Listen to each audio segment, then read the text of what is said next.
Terima kasih Tribuners, Anda masih setia menyaksikan live report on the spot bersama Tribun Timur dan bersama saya Kinan Aulia. Informasi selanjutnya datang dari Kota Makassar, di mana 73 pejabat berebut 24 jabatan di pemerintahan Kota Makassar. Untuk informasi lengkapnya kita sudah terhubung langsung dengan reporter kita yang berada di lokasi, ada rekan Siti Aminah. Halo, selamat siang Siti Aminah. Boleh dijelaskan bagaimana progres lelang jabatan pemerintah Kota Makassar?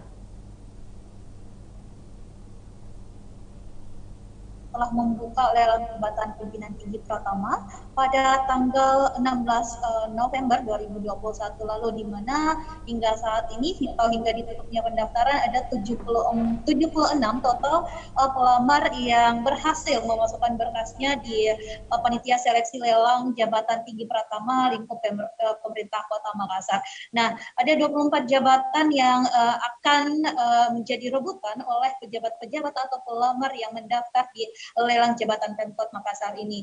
Di antaranya adalah ada dua jenis lelang di kelompok administrasi dan juga ada kelompok keuangan. Untuk kelompok administrasi yakni ada pelayanan di Dinas Kebudayaan, kemudian Dinas Kependudukan dan Pencatatan Sipil, kemudian Dinas Kesehatan, ada Dinas Ketahanan Pangan, Dinas Komunikasi dan Informatika, lalu Dinas Pariwisata, Dinas Pemadam Kebakaran, Dinas Pemberdayaan Perempuan. Nah, sementara untuk kelompok keuangan, berapa diantaranya adalah Inspektorat Badan Perencanaan Pembangunan Daerah atau Bapeda, kemudian Badan Keuangan dan Aset Daerah Pemkot Makassar, ada Bapenda dan juga ada Dinas Pekerjaan Umum. Itu ada beberapa jabatan yang lowong dari 24 jabatan yang lowong di dinas di Pemkot Makassar yang tentunya dilamar oleh 76 pendaftar. Dan sampai saat ini sudah ada hasil pengumuman dari seleksi administrasi di mana Pemkot Makassar dalam hal ini Pansel menganut mekanisme sistem gugur. Jadi untuk tahapan pertama adalah seleksi administrasi, ada 3 pelamar yang gugur dalam tahap ini. Ya, mereka adalah Dr. Ardin Sani, pejabat Pemkot Makassar, kemudian ada pejabat Pemprov Makassar juga, Bapak Muhammad Hanis, dan juga ada PLT Kepala Dinas Pekerjaan Umum dan Penataan Ruang Kota Makassar, Bapak Hamka. Nah, seleksi administrasi ini tentunya diumumkan pada hari ini dan menghasilkan 73 pelamar yang lolos dari 76 yang telah mendaftar sebelumnya. Seperti itu, Kinan. Baik, terima kasih Ami. Selanjutnya dengan progres lelang jabatan Pemkot Makassar yang menghasilkan kelulusan yang seperti itu, apakah ada tahapan selanjutnya dan sampai kapan tahapan lelang tersebut? Silahkan. Tentu setelah tahapan seleksi atau pengumuman seleksi administrasi ini, tahapan selanjutnya adalah pembuatan makalah, di mana pembuatan makalah ini seluruh peserta yang telah lolos akan membuat program-program atau memasukkan program yang akan dilakukan untuk dinas-dinas yang telah didaftari, yang tentunya akan disesuaikan dengan program atau visi misi dari pemerintah Kota Makassar, yakni Wali Kota Makassar dan wakilnya Wali Kota Makassar. Dan selanjutnya untuk tahapan pembuatan makalah ini akan dilangsungkan esok hari, yakni pada hari Sabtu tanggal 27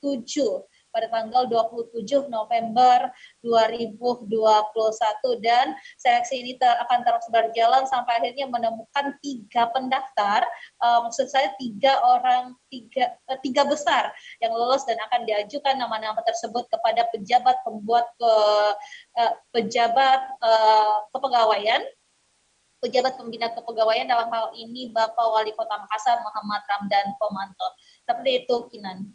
Baik, terima kasih rekan Siti Aminah atas laporan Anda. Berikut juga kita telah menghimpun hasil wawancara oleh reporter kami dengan Kepala Bidang Diklat BKPSDM Makassar, Ibu Vivi Andriani. Berikut kutipannya.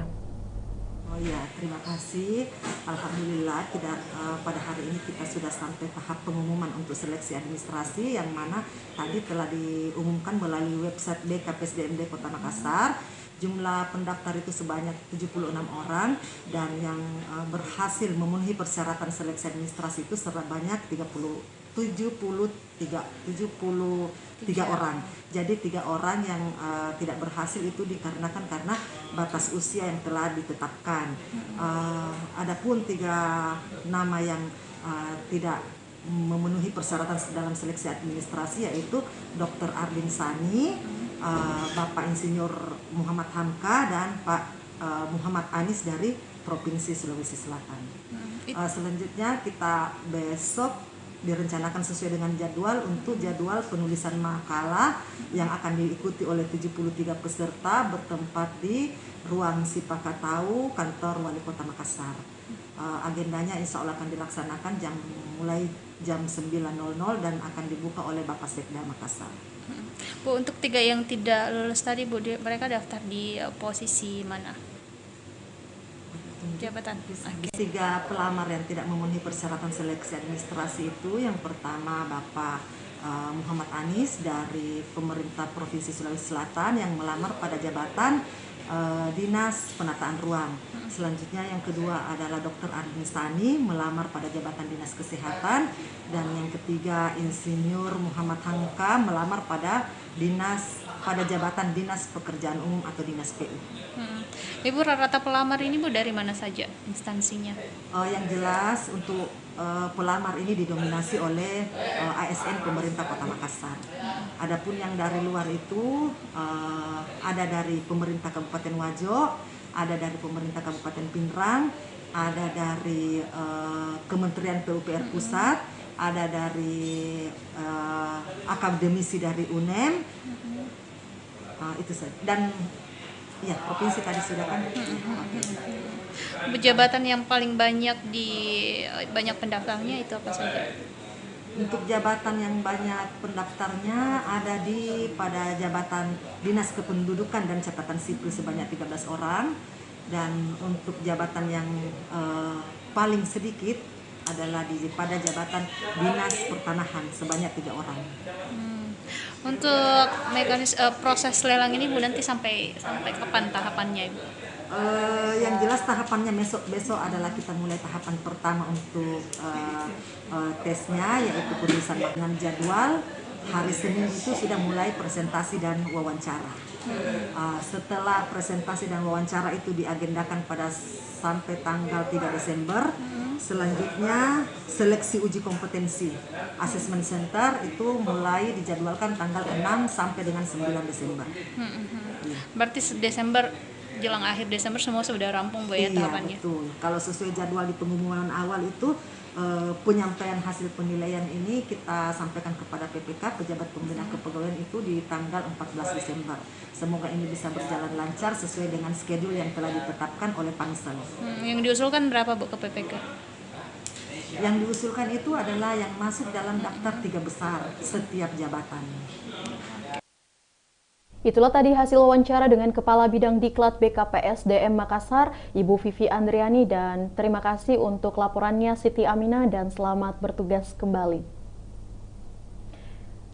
Informasi tersebut juga menutup perjumpaan kita Tribuners dalam live report on the spot Tribun Timur siang hari ini, dan saya juga mengingatkan kepada Tribuners untuk tetap menyaksikan live report on the spot setiap harinya pukul 14.00 di kanal YouTube Tribun Timur dan fanpage Facebook Tribun Timur. Saya Kinan Aulia mewakili kru yang bekerja pamit dan sampai jumpa.